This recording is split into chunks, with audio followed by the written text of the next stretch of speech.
So how do you guys see the next 5 years as I would say, I don't really like the word decentralized because it means a million things, but as more channels come up, as more people are creating, as there's how do you see this kind of shifting over time as far as how you're going to approach it? Is it kind of coming to a next thing? Will it just continue to flow? Let me just add to that, because what you see now is individualized delivery of your concepts, right, to someone's screen on their device, right? Is there going to be room for collective experience and things like that to happen again, or is all what's going to happen?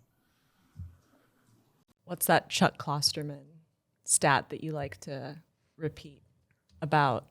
I think it was in his book, they talk about how more people would watch a random episode of Seinfeld, which was ad-supported at the time, obviously, than watch live the Game of Thrones series finale, which you'd think would be, was the biggest cultural moment in a long time. Does that just speak to the fragmentation of... Yes. Yeah. That's his way of getting at the fragmentation. Just very, very little tentpole culture now. Right, and the speed of things. Even for advertising, you got Dilly Dilly. That might have been a thing that last 5 years, maybe, if it happened 20 years ago versus there's 3 months of people running around. You know what I mean? That idea of culture moving so quickly, how do we see ourselves as kind of being the stewards of that for the next couple of years? Is it going to be even more difficult for us to get a brand in the place they need to be, to do our jobs? Or easier because maybe the burden of proof and the stakes are lower, because everything is moving so quickly. I think about that in the context of risk and issues, in the context of piloting ideas, in the context of test and learn. That actually creates an environment where we should be able to use the broader sort of cultural case and canvas as reason to try more things that otherwise brands might have been afraid to do a few years ago, because it's going to be erased just by the conversation in a matter of weeks just if the it lack does of not permanence. go well. And if it does go well, then, the lack of permanence. And if it does go well, then that can become something that you repeat, build on, and build equity in over time. So you could even be more courageous because I think so. No one's going to remember. If you fuck up, it's on a much smaller stage. Yeah. But what's interesting, what you're saying, though, is if you do it right, you're saying this becomes part of a long-term conversation or relationship over time. Yes. And that becomes a new kind of behavior, but you're not saying we're going to, and apologies to all strategists, you're not dictating it from a brand book. You're saying, here's what's happening. We found a place that we can participate in an interesting way, right? And then you can plan all you want, but right. And I think as a result of that, and maybe this is just wishful thinking, but I think we see the landscape as rather obvious, and I think others are sort of still coming along. But I think as a result of that budgets will shift. Speaking of shifting, that budgets are going to start going. The most important shift for agencies. Exactly. Follow the money, not to get all Watergatey, but it's going to be, I think, away from, as maybe it is already, from traditional advertising into cultural relevance, whether you want to call that PR, whether you want to call that earned. It will be done by PR agencies. It will be done by advertising and experience and digital agencies. I think it's all going to go, a lot more into cultural relevance. Yeah. I think I agree with that. I also think it's still, though, the conceptual part of it. If companies are all at the table and are ready to activate as needed, and we have people around us who understand how to activate an idea within a DAO or in a platform in Discord. You just want Judas Priest. Whatever. Yeah. It's not going to happen. I'm still waiting for the first Discord program. It's right. And if using me as a creative, if I'm trying to think of that, I'm going to break my brain. There's no way I'm going to get anyone come up with a concept and figure that out. So the way, at least for me, the way I do that is what's the idea? What are we telling people to do? So I'll use Binance as an example. The Super Bowl, we're making fun of Crypto.com and Matt Damon telling people only fortune favors the brave, and Larry David and all the celebrities. And we went out and we hired celebrities to say, I'm a celebrity and I don't know anything about you or your money. Don't listen to me. Do your own research. And that's the idea. Right. And then we say, all right, where can this live? People that understand social media, people understand platforms, Web3. That's where Timecraft comes in. That's where our guy Johnny comes in, and then it, within 6 months, as things change and evolve, we have someone else to help us to bring that to life. But it's still about that kind of disruptive or relevant or important idea that you, one sentence, eureka, I get it.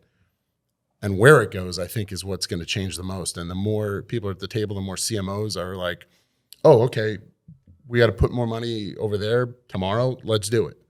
Versus the traditional way, which was, okay, we'll have a budget meeting next Thursday. And if it works, we'll talk to procurement at the first of the month. And obviously that doesn't work. Right. How do we make sure that we show up and bring the right people in and position ourselves for, because I do think that shift's going to happen towards more earned creative. Yeah. How do we make sure that we're the ones like grabbing that? I have an answer. I think it is about teaching. It is about because I don't know what advertising or communications at college even looks like anymore, but there are certainly coders. It's probably horrifying. There's coders. I also have a hard time being like, you decided to study communications. Right. I'm like, I got in PR because I thought I was interviewing in an ad agency and I needed a job. 30 years later, here I am on your podcast. Well, I'm the same. But I think the idea of taking young talent that is really into Web3, that's into technology, that's into social content, that is into all this stuff, and bringing them over and kind of showing them the power of storytelling, that it's fun, that there's money to be made, that all that new stuff that is sexy and cool and that people come up wanting to do, money, venture capitalism.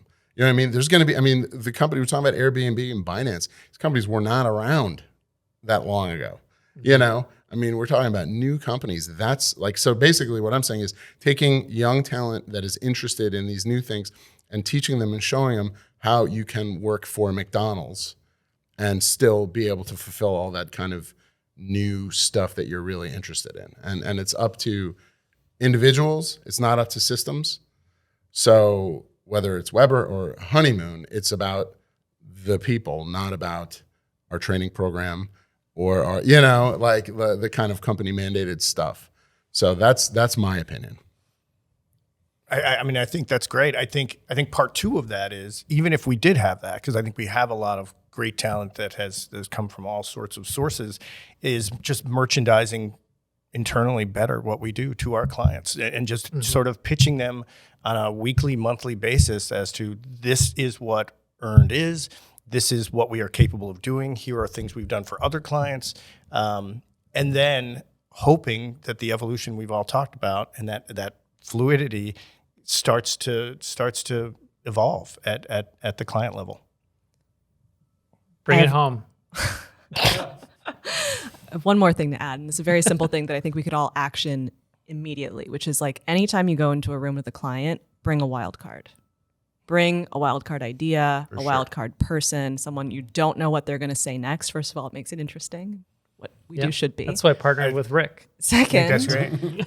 That's the only way that we can actually expand minds in on client side and on ours. I think that we often play this very fearful gatekeeper role with our clients. That's the key word. And that needs to stop, because it's preventing some of the really vibrant young talent in our agencies from getting that exposure that they need. And also it probably gates us from getting awesome ideas made in some cases. So just super simply, if you've got someone on your team who's a little bit weird or off or don't know where to put you, that's probably the person that you want in the meeting. Try it. Introduce them Absolutely. immediately. Yeah.